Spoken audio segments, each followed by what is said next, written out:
Hello everybody, this is Tynan Sylvester, and we are taking a look at RimWorld Alpha 7. Alpha 7 is a very significant release with a ton of new features in it, so let's get started taking a look at what's new. So the first thing I want to show off is the new stuff system, as we're calling it. Although you might want to call it a materials system.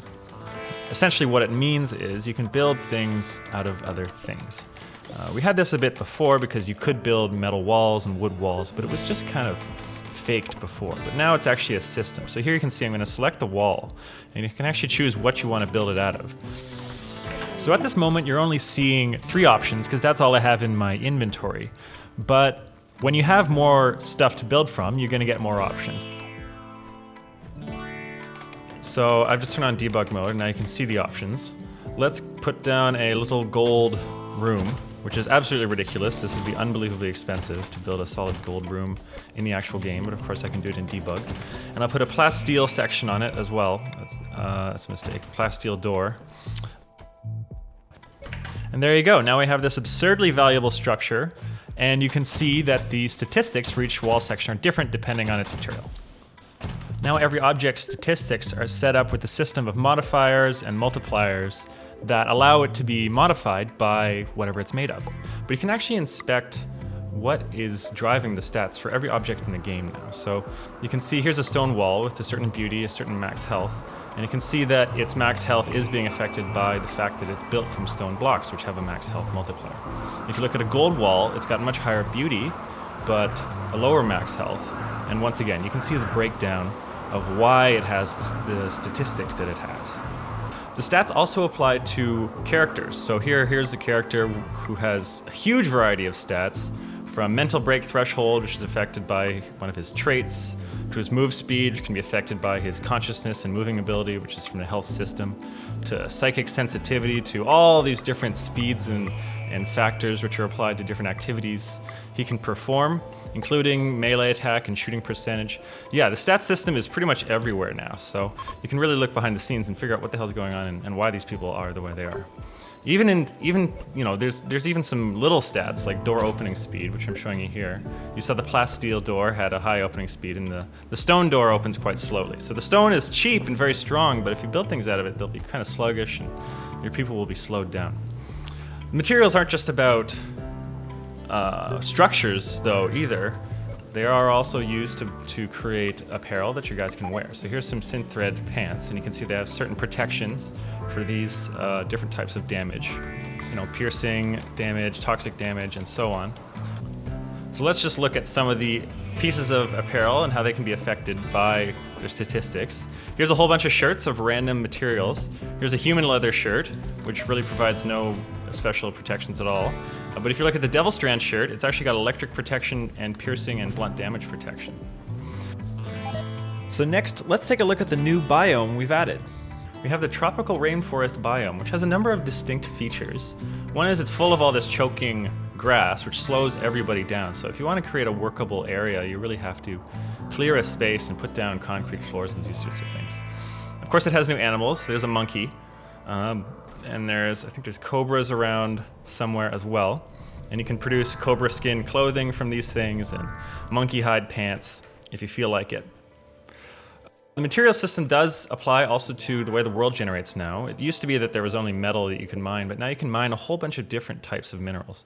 There's some old school metal ore, but I think if we look around, we can see, yeah, there's some limestone, which has no special use, but there's silver ore, so you can actually mine silver directly from the environment now. So you'll have different difficulties mining through different types of rock. You know, granite is difficult to mine through, and sandstone is quite soft. So now we've got some new medical stuff. People have been talking about how it's difficult to handle characters missing legs, and so on. So here's a person who's missing her leg and her left eye. So poor Mie there. Can't move and can't really do her job because she needs some body parts to get back in action. So what we're gonna do is we're gonna assign an operation here. So first I wanna give her a peg leg because, you know, I don't have a prosthetic leg on hand and I'd like to just get Mie moving. So we've assigned that operation. And now Karis, who is our assigned doctor, is going to assemble what she needs to do the operation. So every operation takes some medicine. So she'll place that there. But then to do a peg leg, it's actually pretty low tech. You just need a piece of wood. So she'll go up and put those together and work on Mie for a little bit, chop chop, and now she has a peg leg. So she can move around. Not very quickly, not very efficiently, and there's the peg leg on the list. But she can move around, so if you look at her abilities right now, she's just laying there, can move a little bit, but more than nothing, but not a ton. Next up, let's look at the Bionic Eyes. So this is an eye that actually makes people's sight better than normal. She gets a 20% bonus over having a normal eye, which will make her better at shooting, better at surgery, these sorts of things. So I'll assign that operation, install Bionic Eye. And why don't we make some money off her too? Let's just harvest her left kidney, because she can survive without that, right? So we've assigned those operations, and once again, Karis is going to come back and assemble the materials to get it done.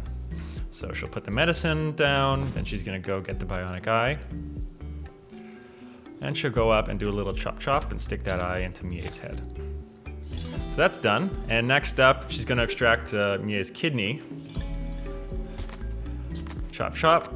And the kidney is out, and now it can be installed into someone else or sold for money. So if you're ever really short on cash, you can make up the difference by selling organs from your colonists or your prisoners. So Mie's health setup is a little strange. She has better sight than normal, but she's hobbling around on a peg leg. So she's basically this really slow sharpshooter surgeon kind of character at this point.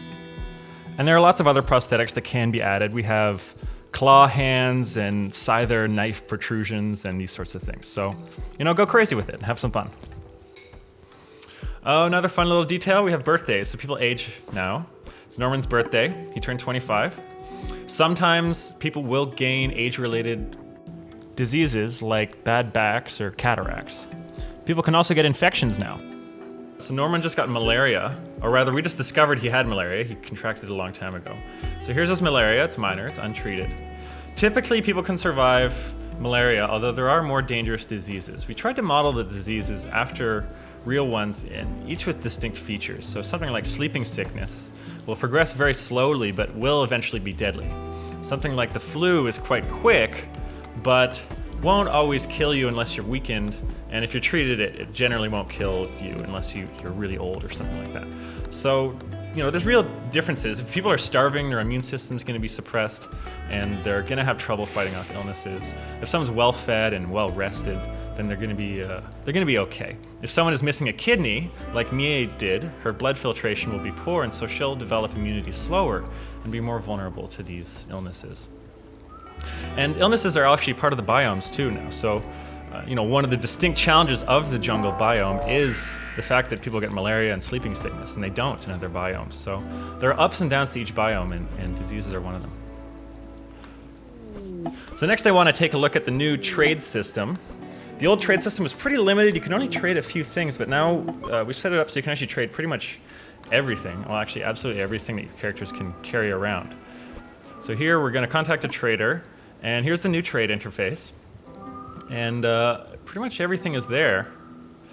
We can buy plasteel, stone blocks. The trader has some gold. And we can sell whatever we have in stock, including cloth pants. I actually want to trade in that kidney, so let's just set that up, get that kidney down there. Let's speed through that. Karis is restocking the medicine at the trade area. Now let's call someone up and do some dirty trading. So what we're gonna do is we're lusting for gold, and we're gonna sell Mie's kidney in exchange for some gold. And it won't be a very good deal, as it generally isn't. But if you really need some medicine or something, someone's dying from malaria, you can sell someone else's kidney or even their own kidney to try to raise cash for it. So I'll sell kidney and these random pieces of clothing that I have. One of the good things about this trade interface is that it allows us to trade anything, which means sometimes the traders will show up with weird items, like the AI core that was only possible to get by destroying the crashed AI ship part in the old version of the game, can now be purchased for high prices from exotic good traders.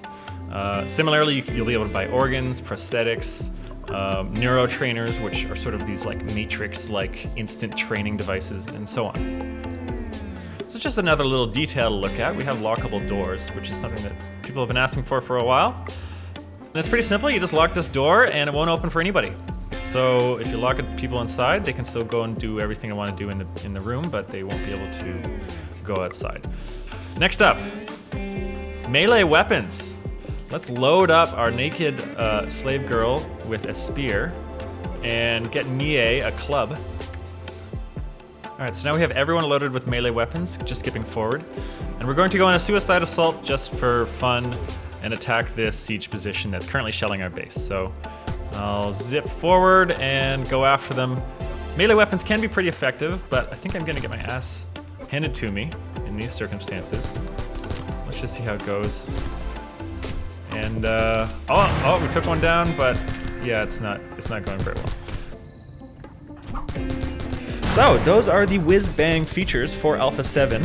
There are a bunch of other things that I haven't discussed. Check the description of this video for details on them.